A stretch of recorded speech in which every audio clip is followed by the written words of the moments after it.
Hey everybody, this is part two of invasion of privacy. So we talked before about these considerations: permission, public place versus private place, reasonable expectation of privacy, and part of the news story.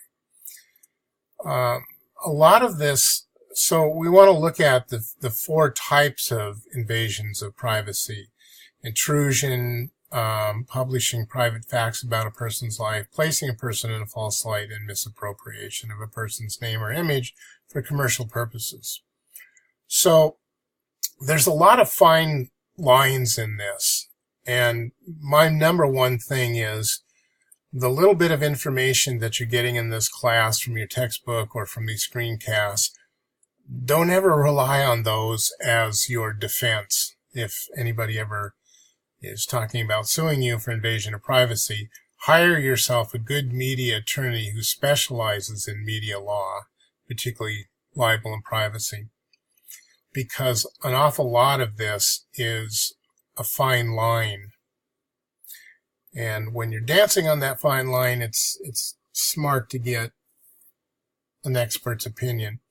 So let's talk about a couple of these: intruding into a person's private life and publishing private facts about a person's life. Now here's one of those fine distinctions. If you're in a restaurant,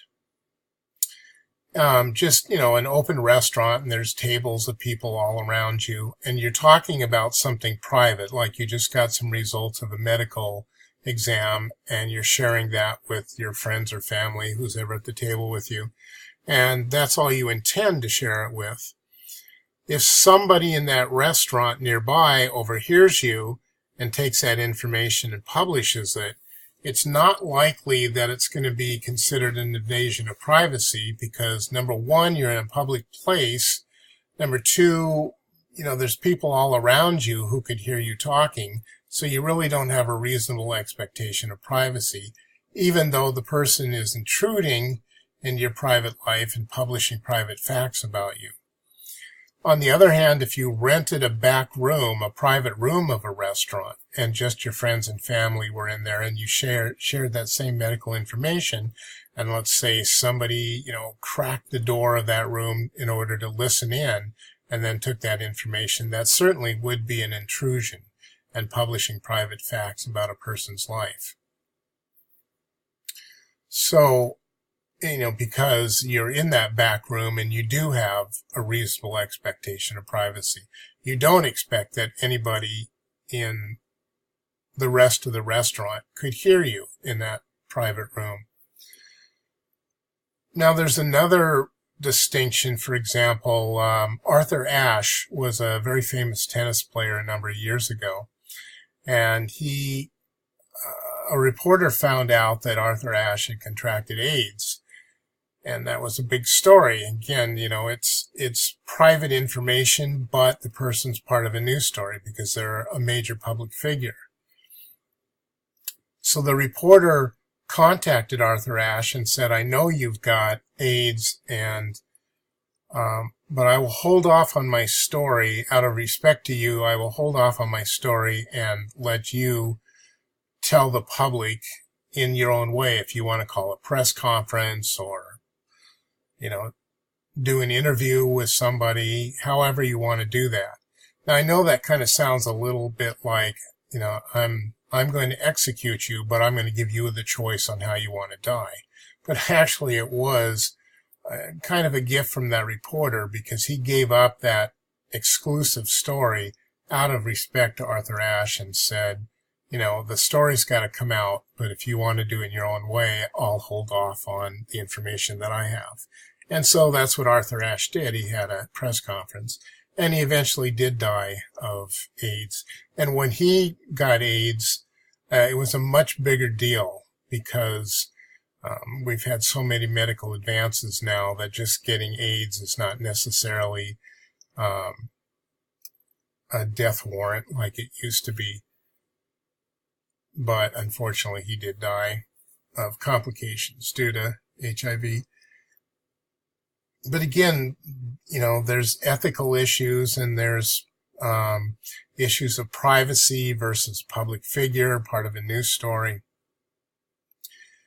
Also, publishing private facts If, for example, somebody breaks into a psychiatrist's office with the idea that they want to get information, say, on a public official who's either running for office or is already in office, they've got word that this person is a little unhinged and has been going to a psychiatrist to deal with it. And they get this information, and let's say that they take out their camera and they photograph the files and then put the files back into the cabinet and leave. Then they print out those photographs and they mail them to a newspaper. Let's say anonymously mail them.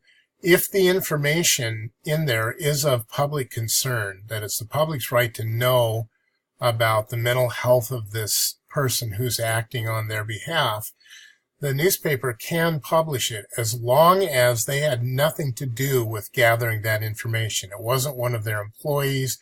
It wasn't somebody they hired. They didn't know about it. It was just information that came to them, probably anonymously.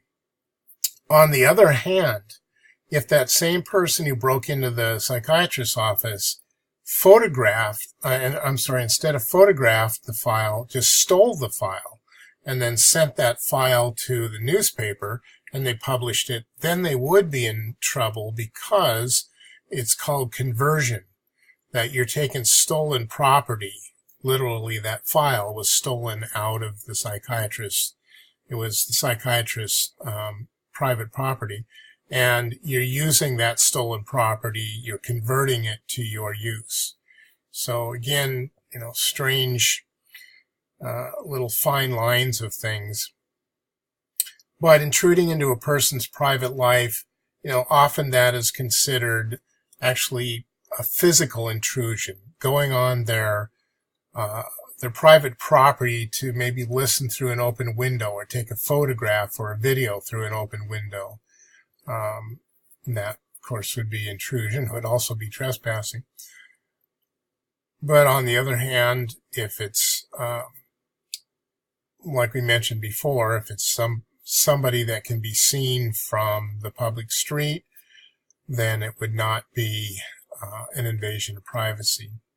If you went into somebody's private hospital room, for example, and they were sedated, but they could still answer your questions but not be aware of what they're saying, that certainly would be an intrusion. You're going into their private room to get that information.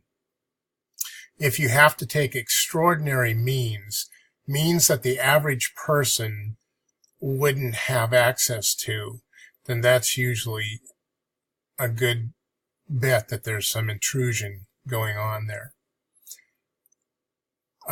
Placing a person in a false light is attributing information to a person that they didn't say, or something that you suggest that they did that they didn't do. And particularly it's information that would be defamatory or unfavorable and certainly untrue in nature. So let me give you an example. A man died in a bridge accident one time. A bridge collapsed and he died. And a reporter contacted his widow to see if he could get a photograph of the man. And then asked the widow if he could come over and interview her. And she said yes, and often people will do that. They want to talk about their loved one to let people know what that person was like. And so the reporter showed up at the woman's house. Now, she was gone. I guess she went and ran an errand and forgot about the interview or something, but her 12-year-old son was there. So the reporter interviewed the son. Well, that's a little ethical breach in the first place. You shouldn't talk with children unless their parent or guardian is around. It's nothing illegal. It's just unethical. Anyway, the reporter talked to the child and then wrote a story based on that information that he got from the 12-year-old, but he didn't attribute to the 12-year-old. He attributed it to the widow. So he put her in a false light of indicating that she said certain things that she didn't say, and in fact never even talked to the reporter. So here's another example of a story in the News Tribune of about 9 years ago. where a man, Warreniki, was operating a construction crane that failed, and it fell on top of a house in Bellevue and killed the person inside. Well, when the PI wrote a story initially, and then they did a follow-up story under the headline, Operator in Crane Wreck Has History of Drug Abuse. Now, that's a true statement, and Warreniki didn't deny that he had had a history of drug abuse, but what the story failed to report was that Warreniki, that was years ago, and he had been sober for quite a few years since those days of his drug addiction.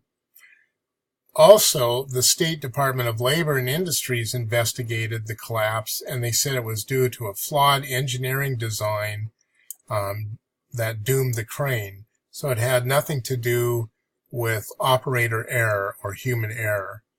But yet, the headline, Operator in Crane Wreck Has a History of Drug Abuse, might bring a person to a false conclusion, and therefore a false light, that the wreck was the fault of the operator because he was under the influence, when in fact he wasn't.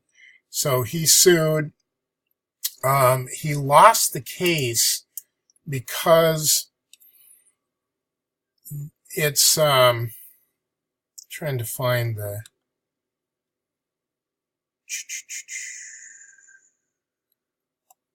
bear with me, here we go. He conceded that the newspaper made no false statements, but he asserted that it committed what is known as defamation by implication. And that, I think, is also placing a person in a false light. Unfortunately for Yiki, the state of Washington doesn't have anything on the books about defamation by implication, so he lost his case. Hopefully the PI learned a lesson from that as well. So I'm going to leave it there and come back for part 3 here for the other types of invasion.